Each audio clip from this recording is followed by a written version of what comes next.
भारतीय वायुसेना की ताकत और मेक इन इंडिया के सपने को एक बड़ी उड़ान मिलने जा रही है, जहां भारत में पहली बार made in India C-295 military transport aircraft तैयार हो चुका है। खबर वडोदरा से सामने आई है, जहां पर टाटा एडवांस सिस्टम लिमिटेड यानी TSL की फैसिलिटी में भारत का पहला अपना C-295 मिलिट्री ट्रांसपोर्ट एयरक्राफ्ट अब लगभग तैयार हो चुका है। इसकी अहमियत इतनी बड़ी है कि खुद भारतीय वायुसेना के deputy chief air marshal Avdhesh Kumar Bharti इसका मुआयना करने वडोदरा पहुंचे।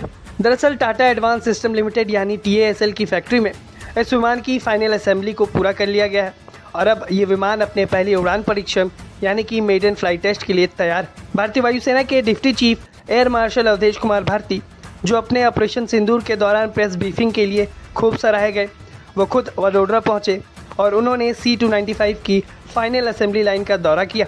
इस दौरान उन्होंने भारत में बन रहे पहले C-295 विमान की तैयारियों की समीक्षा की। भारतीय वायुसेना ने सोशल मीडिया प्लेटफॉर्म X पर इसकी जानकारी साझा की और कहा कि ये प्रोजेक्ट भारत की स्वदेशी एयर स्पेस मैन्युफैक्चरिंग क्षमता में बड़ा बदलाव लेकर आएगी। आपको बता दें कि खास बात यह है कि ये वही C-295 विमान मॉडल है जिसका इस्तेमाल कुछ दिनों पहले अमेरिका ने ईरान में फंसे हुए अपने पायलटों को सुरक्षित निकालने के लिए किया था। यानी दुनिया भर में जिस विमान पर भरोसा किया जाता है वो विमान अब भारत में बन रहा है। दरअसल ये पूरा प्रोग्राम एयरबस और टाटा एडवांस सिस्टम लिमिटेड की साझेदारी से चलाया जा रहा है। पहले इस तरह के बड़े सैन्य विमान पूरी तरीके से विदेश में बनते थे, लेकिन अब भारत में सिर्फ उनकी असेंबली ही नहीं बल्कि धीरे धीरे निर्माण क्षमता भी विकसित की जा रही है। C-295 एक आधुनिक सैन्य ट्रांसपोर्ट विमान है जिसका इस्तेमाल सेना के जवानों, हथियारों और ज़रूरी सामान को एक जगह से दूसरी जगह पहुंचाने में किया जाता है। ये विमान छोटे रनवे पर आसानी से उतर सकता है और कठिन इलाकों में ऑपरेशंस के लिए बेहद उपयोगी माना जाता है और यही वजह है कि दुनिया के कई देशों की एयरफोर्स इसका इस्तेमाल करती है।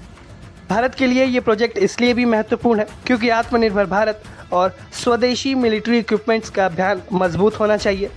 अब भारत सिर्फ हथियार खरीदने वाला देश नहीं रहना चाहता, बल्कि वो खुद आधुनिक रक्षा उपकरण और विमान बनाने की दिशा में तेज़ी से आगे बढ़ रहा है। आने वाले समय में AMCA भी आएगा जो भारत की वायु शक्ति को और ज़्यादा बढ़ा देगा। इस प्रोजेक्ट से भारत में एयर स्पेस सेक्टर में बड़ा फ़ायदा होगा। नई टेक्नोलॉजी आएगी, हज़ारों लोगों को रोज़गार मिलेगा और भारत की डिफेंस मैन्युफैक्चरिंग क्षमता और भी ज़्यादा मजबूत हो जाएगी। आने वाले समय में भारत दूसरे देशों को भी ऐसे विमान एक्सपोर्ट कर सकता है, यानी कि न सिर्फ अपनी ज़रूरत के लिए बनेगा बल्कि ज़रूरत पड़ने पर हम इसका निर्यात कर सकेंगे। सरकार और भारतीय वायुसेना दोनों इस प्रोजेक्ट को भारत के रक्षा इतिहास में एक बड़ा कदम मान रहे हैं, क्योंकि अब सिर्फ भारत दुनिया से रक्षा तकनीक लेने वाला नहीं बल्कि उन्हें देने वाला देश होगा। आप भारतीय वायुसेना से जुड़ी इस खबर को कैसे देखते हैं, हमें कमेंट बॉक्स में ज़रूर बताएं।